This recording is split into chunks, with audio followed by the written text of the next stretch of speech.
Hello and welcome to Tech Class. My name is Dave and today we're talking about how to install printer drivers. Now there's several means to an end here. You can get to the goal of installing a printer driver multiple ways. So the first thing you could do is into Cortana type uh, printers and scanners right there, and when you click this you will get this page right here.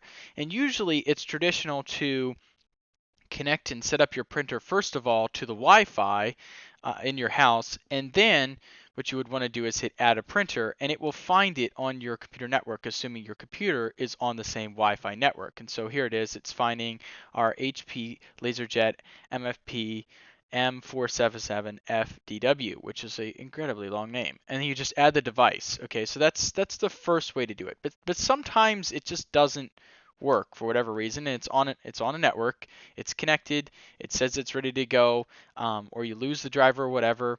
So that doesn't work out. So what I do is then you could type control panel and pull up your view devices and printers here in control panel, and then you can see all the printers that I have. Now what you can do at this point is you can hit add a printer, and the printer I want isn't listed. And then you could hit add this printer using TCP/IP and hit next. And then in here you could type the IP address of the printer. Now the way that you find this is you go to the printer and usually go into the settings and you print out the configuration report, or you can look on the screen and find it as well. And whatever that IP address is, 10.100.101, whatever it is, just type it in here, hit next, and it will find that printer. You could also find it this way right here. Again, another way of doing it. Okay, so that is something that can happen. Another thing that can happen is sometimes your printer will actually lose the ability to print, and in that case you can right click on it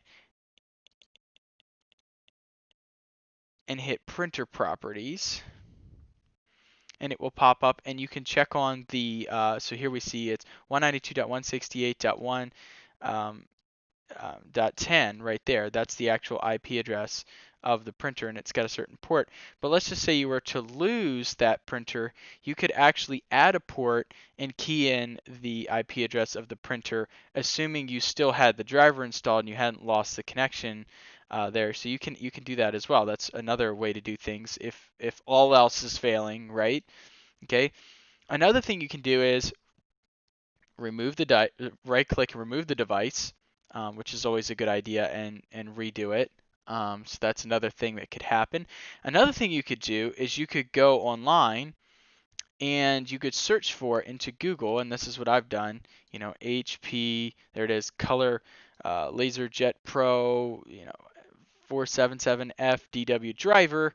Go to HP support page, which you'll get something like this, and then scroll all the way down to the basic drivers and download the latest one, and then install this file once it downloads. So there's a lot of ways to get to an end. Of course, this is all assuming your printer is on a network. Okay, if your printer is not on a network, you could do similar steps and just plug the USB cable into the back of the PC and again download the driver online and then install it, and it should connect fairly easy. That's in fact the easiest way. I was just talking about networked printers tend to have more issues. So hopefully some of these tech helps will get you the support you need to be able to install your printer driver no matter what problem you're having. Hopefully this information was helpful, and I will see you in the next video.